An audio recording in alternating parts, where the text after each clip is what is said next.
सोलापूर जिल्ह्यातील करमाळा तालुका या ठिकाणातील वांगी आणि पांगरे रस्ता, पांगऱ्यावरून जाणाऱ्या वांगीला ह्या रस्त्यासाठी हा जो रस्ता केलेला हा रस्ता काही कॉन्ट्रॅक्टरने अथवा जिल्हा परिषदने मुद्दामून शेतकऱ्याचे नुकसान व्हावा अशा उद्देशाने हा रस्ता केलेला आहे। वास्तविक पाहता हा रस्ता जर पाहिला आपण तर पूर्ण चुकीचा रस्ता हा जिल्हा परिषदच्या इंजिनियरने केलेला दिसून येत आहे। त्याबाबत आपण काही शेतकऱ्यांची शेती या रस्त्यामधून जात आहे, काही शेतकऱ्यांना बांधावरून जाताना अडचण होत आहे। असा असताना सुद्धा हा रस्ता चुकीच्या पद्धतीने केल्यामुळे या ठिकाणी अनेक अडचणी निर्माण झालेल्या आहेत। तर आपण त्याबाबत तिथले जे शेतकरी आहेत त्यांच्याकडून आपण याबाबत जाणून घेऊया। आपण दादा तुमचं नाव काय? सर्जेराव पारेगे। गाव कोणतं आहे तुमचं? इथं पांगरी। हा, मग मला सांगा अडचण काय आहे रस्त्याची?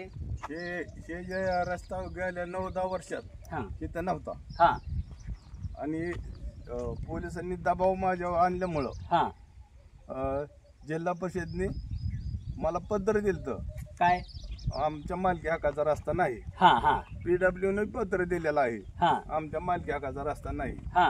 पण पोलिसांचा दबाव आणून मला आत टाकून म्हणजे जेलमध्ये अटक केली। अटक केली। अटक करून त्यांनी रस्ता करून घेतला। रस्ता हा करून घेतला, मग हा रस्ता आता तुम्ही करून घेतला म्हणताय, मग हा रस्ता तुम्हाला पत्र दिले सगळं केलेलं असताना सुद्धा कसा का हा चुकीचा रस्ता करतात? ते दबाव आणूनच आम्हाला आत टाकते। त्यांनी रस्ता करून घेतला। कोण दबाव आणून तुम्हाला आत टाकते? गवळी साहेब। गवळी कोण?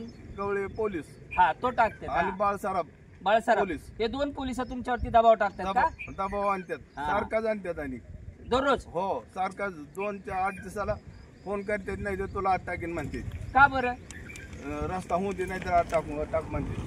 हा इथं रस्ताच नाही हे त्यांना सांगा ना तुम्ही।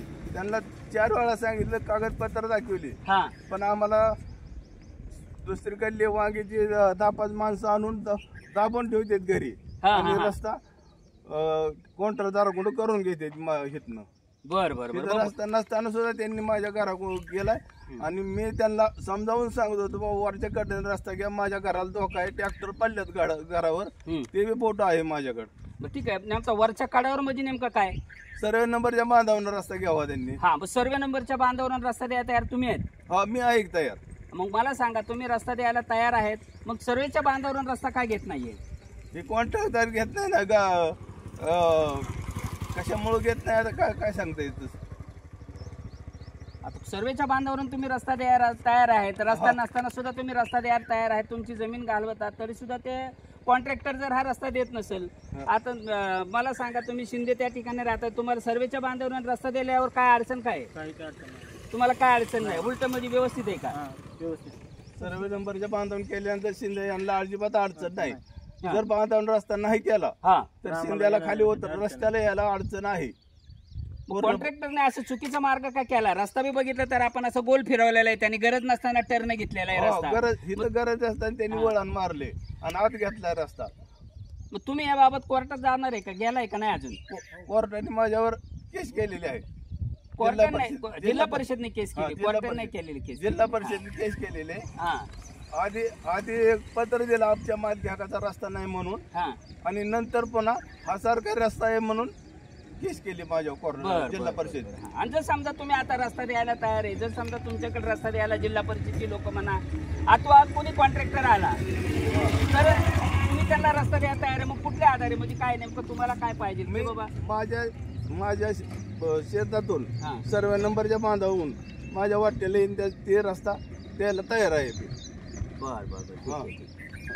आता आपण पाहिलेले की या ठिकाणी बरेचसे ग्रामस्थ आहेत, या ठिकाणी जे कॉन्ट्रॅक्टरने रस्ता घेतलेला आहे तो रस्ता पूर्ण चुकीचा, इतका चुकीचा रस्ता आहे की शेतकऱ्यांच्या शेतीतून रस्ता घेतलेला आहे। वास्तविक पाहता शेतकरी आपला हा रस्ता जनहितार्थ देण्याची तयारी सुद्धा त्यांची असताना सुद्धा कॉन्ट्रॅक्टर त्या रस्त्याने न नेता आपल्या मनमानी कारभार करत असल्याचं या ठिकाणी दिसत आहे। आणि जिल्हा परिषदने रस्ता नाही असं लेखी देऊन पोलिसांकडून का त्रास होतोय आणि कुणासाठी त्रास पोलिस करतात हेच काय कळत नाही। The great India news, Namdev Gaikwad.